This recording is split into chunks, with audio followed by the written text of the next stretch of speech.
Ako lang yung layo ng layo sa kanya.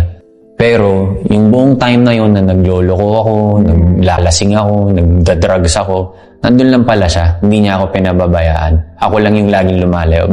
Akala ng lahat, perpekto ang buhay ng isang anak ng showbiz royalty. Pera, kasikatan, koneksyon, lahat nasa kanya na. Pero paano kung sa likod ng marangyang buhay, may isang lalaking unti-unting nilamon ng bisyo, kasinungalingan at sariling pagkawasak? Ito ang kwento ni Oyoboy Soto. Ang kwentong hindi mo madalas marinig at mas lalong hindi ipinapakita sa harap ng kamera. Ipinanganak si Oyo noong January 12, 1984 bilang anak ni Vic Soto at Tina Bonnevie.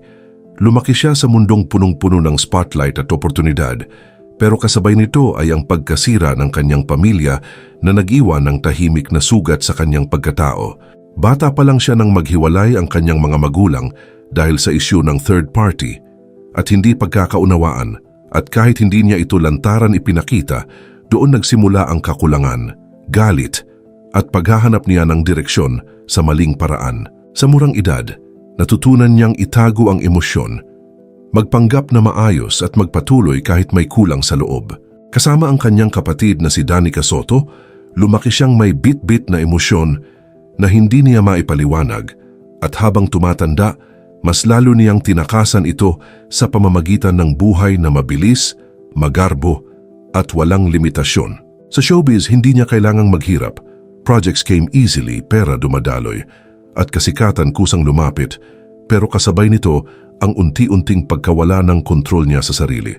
Nalulong siya sa droga at alak, hindi bilang aksidente kundi bilang lifestyle. Araw-araw na paulit-ulit na maling desisyon hanggang sa naging normal na lang sa kanya ang magpuyat, makisama sa maling barkada at mabuhay ng walang direksyon. Sa mundong iyon, normal ang overnight tapings, normal ang pressure na laging mag-deliver, at normal din ang mga tukso, mga party pagkatapos ng trabaho, mga taong humihila pababa, at isang sistema kung saan mas pinapahalagahan ang image kaysa sa tunay na kalagayan ng isang tao. Pero bago po ang lahat, baka pwedeng palike muna ang video na ito. Isang simpleng click lang, pero malaking tulong yan sa aming mga content creators para makagawa pa ng mga kwentong gaya nito. Maraming salamat po. May mga pagkakataon na kahit ubos ka na, kailangan mo pa ring ngumiti, kailangan mo pa ring mag-perform, at habang ginagawa mo iyon, unti-unti mong nawawala ang sarili mo. Kasabay nito, naging magulo rin ang kanyang love life. Nasangkot sa mga relasyon kina Ann Curtis, Nadine Samonte, Angel Locsin at Alessandra De Rossi.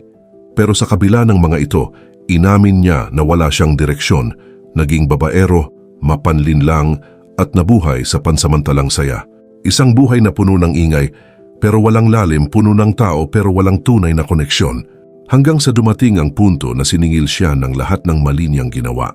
Naubos ang pera, naibenta ang 5 sasakyan at umabot siya sa puntong 2,000 na lang ang natira sa kanyang bank account. Isang malinaw na paalala na kahit gaano karami ang meron ka, pwede itong mawala kung wala kang disiplina. Pero mas mabigat pa roon ang pagkawala ng respeto sa sarili, ang pagkawala ng direksyon at ang pagkawasak ng kanyang pagkatao. Dumating siya sa puntong wala na siyang matakbuhan, kailangan niyang humiram at tanggapin na wala na siyang hawak. Ito ang kanyang rock bottom, isang yugto na walang kamera, walang spotlight at walang palakpakan, kundi siya lang at ang kanyang mga pagkakamali. At dito nagsimula ang totoong laban, ang laban na hindi mo pwedeng takasan, ang laban na kailangan mong harapin kahit masakit. Sa tulong ng Victory Christian Fellowship, unti-unti niyang hinarap ang sarili niya, inako ang lahat ng kasalanan at tinanggap na siya ang dahilan ng pagbagsak niya. Isang hakbang na nangangailangan ng tapang at pagpapakumbaba. Pero hindi lang sarili niya ang kailangan niyang ayusin, kundi pati ang relasyon niya sa kanyang ama na si Vic Soto.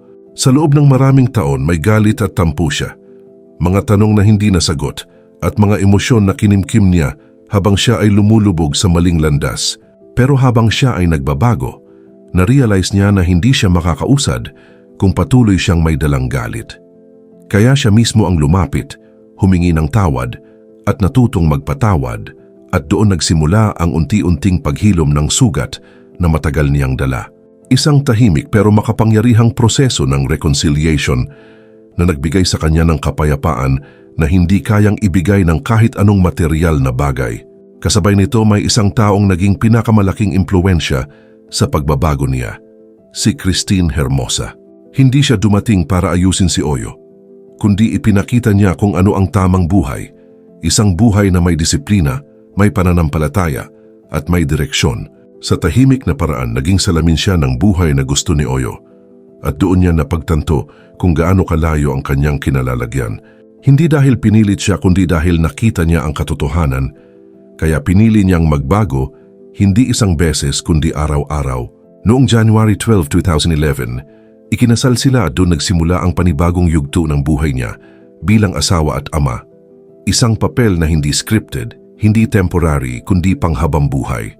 Ngayon mayroon na silang 6 na anak at para sa kanila hindi ito aksidente kundi isang paniniwala na ang mga anak ay biyaya mula sa Diyos at hindi dapat limitahan ng takot o convenience.